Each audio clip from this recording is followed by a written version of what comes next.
பல நேரங்கள்ல இப்படி ஒருத்தர் நம்மள அவமானப்படுத்திட்டாங்க அப்படின்னா, நமக்கு ஆட்டோமேட்டிக்கா என்ன ஒரு இயல்பு தோணிரும் அப்படின்னா, பழி வாங்கக்கூடிய ஒரு இயல்பு தோணிரும். தோணிரும். கண்டிப்பா.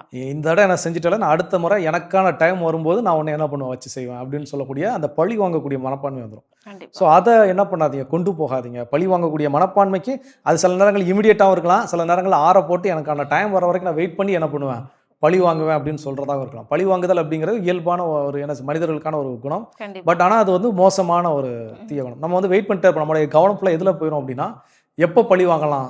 என்ன நடக்குது? அவர சுத்தி என்ன நடக்குது? அவன் என்ன செய்றான்? அப்போ அடுத்தவங்க மேலயே என்ன நம்மளோட ஃபுல் ஃபோக்கஸும் போயிரும். அப்போ எந்த வேலையில நம்ம கவனம் செலுத்த வேண்டுமோ அந்த வேலையில என்ன பண்ண மாட்டோம்? கவனம் செலுத்த மாட்டோம்.